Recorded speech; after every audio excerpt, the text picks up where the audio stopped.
তৃণমূল এবং বিজেপি।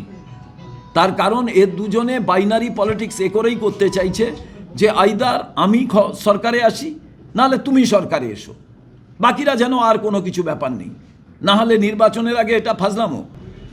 মোহন ভাগবত, সেই নির্বাচন কমিশনার, সেই তৃণমূল, সেই বিজেপি, এভরিথিং।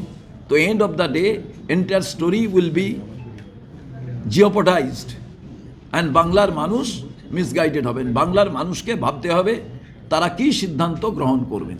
এসআইআর শুনানির আজকে শেষ দিন। হ্যাঁ, এবার ঠিকমতো সুপ্রিম কোর্টের যে নির্দেশ ছিল সেগুলো ঠিকমতো নির্বাচন কমিশন পালন করছে না। যেরকম এআরও, জিআরও বা এইআরও তারাই নাম থাকবে কি থাকবে না সেই ব্যাপারে সিদ্ধান্ত নেওয়ার অধিকারী, যেটা বলা হয়েছে, এবং রাজ্য সরকারের বক্তব্য সেই বিষয়টা মানা হচ্ছে না, এবং সেই জন্য রাজ্য সরকার ফের সুপ্রিম কোর্টের সর্বোচ্চ আদালতে যাচ্ছে যে আদালত অবমাননার অভিযোগ নিয়ে। দেখুন, নির্বাচন কমিশনের এই ব্যাপারে আমরাও কেসে, আমি নিজে পিটিশনার ছিলাম প্রদেশ কংগ্রেসের পক্ষ থেকে, সব কেসগুলোর একই ধরনের রায়। এবার প্রশ্ন হচ্ছে যে একটা ম্যালাফাইড ইন্টেনশন তো আছে নির্বাচন কমিশনের। তার কারণ তাদের যে মানুষ, দেখুন মূল স্টেক হোল্ডার কারা, এখানকার জনগণ, ভোটার পশ্চিমবাংলায়। তারপরে স্টেক হোল্ডার কারা, রেকগনাইজ পলিটিক্যাল পার্টি। তাদেরই যদি কনফিডেন্স নির্বাচন কমিশন না দিতে পারে, তো স্বাভাবিকভাবে একটা প্রক্রিয়া কিভাবে সম্পন্ন হতে পারে? সম্পন্ন হতে পারে না।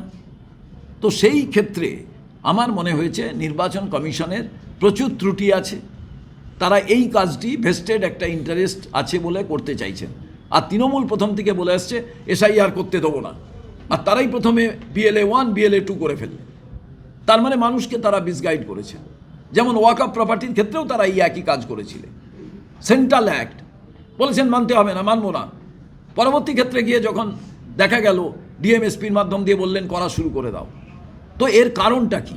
এর কারণটা হচ্ছে অন্য কোনো রাজনৈতিক দল এই পরিষদ যাতে না নিতে পারে, আপনাদের মিডিয়াতে যাতে দুটো রাজনৈতিক দলকে নিয়ে সকাল থেকে সন্ধ্যাবেলা পর্যন্ত আলোচনা চলে, তাই তারা এই বাইনারি পলিটিক্সটাকে ক্রিয়েট করছে।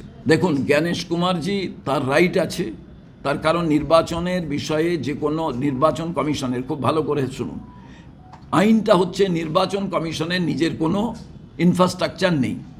সে কেন্দ্রীয় কিংবা রাজ্যের যে পদাধিকারী যারা আছেন তাদের অ্যাকোয়ার করেন, তাদের টেক আপ করেন, তাদের নিয়ে তিনি নির্বাচন পরিচালন করেন।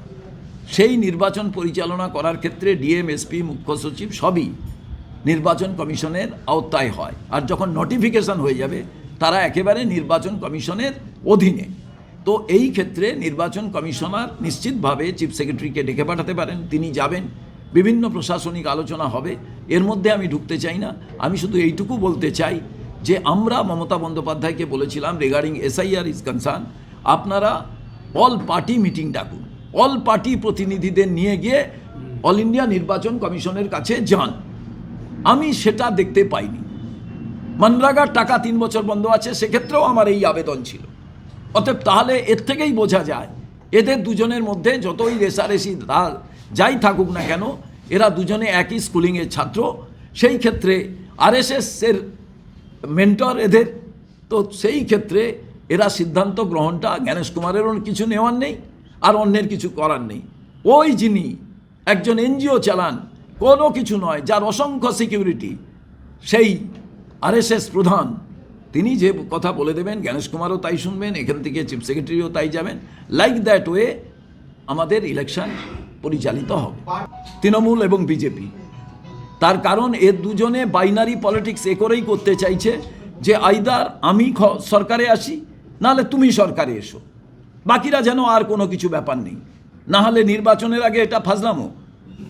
হ্যাঁ, যুব মোর্চা চিঠি দিচ্ছে, ভাই তোমাদের 18 জন MP ছিল, 12 জন তোমাদের MP আছে, তোমাদের এতগুলো বিধায়ক আছে, একটা টমেটো সসের কারখানা, একটা গ্রিলের কারখানা, তোমরা কেন করতে পারোনি? কেন্দ্রীয় সরকারে আছো, কজন বেকারের চাকরির কথা তোমরা বলছো?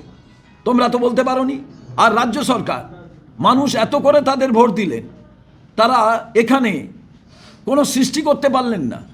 একটা সরকার যদি ভারী শিল্প, কুটির শিল্প, মাঝারি শিল্প না করতে পারে, অ্যাগ্রোবেস, এখানে কৃষি প্রধান বাংলা, অ্যাগ্রোবেস ইন্ডাস্ট্রি যদি না হয়, ফুড প্রসেসিং ইন্ডাস্ট্রি না হয়, মৎস্য চাষে যদি গুরুত্ব না দেওয়া হয়, পশুপালনে গুরুত্ব না দেওয়া হয়, তাহলে বাংলার ডেভেলপমেন্ট হবে কি করে? সেই জন্য তো অফিসিয়াল 22,84,000 পরিযায়ী শ্রমিক, সেটা প্রায় 50 লক্ষ দাঁড়িয়ে যাবে। আজকে অন্য কোনো রাজ্যে কাজ করতে যাওয়াটা অন্যায় নয়, কিন্তু দেখতে হবে আমাদের কৃতি সন্তানরা বাইরে চলে যাচ্ছে, আর এখানে ঘর রং করার জন্য অন্য রাজ্য থেকে লোক আসছে। দুটো লেবার শ্রেণী কোয়ালিটি পার্থক্য। রাজ্য সরকার বলতে পারে এখানে তো 2 কোটি লোক চাকরি করে, তারা কি কোয়ালিটির চাকরি করে? আর আমাদের এখান থেকে যে কোয়ালিটি ছেলেরা বাইরে যাচ্ছে তাদের কোয়ালিটি কি? কেউই এ নিয়ে প্রশ্ন করেনি। বিধানসভার ভেতরে চুপ বিজেপি।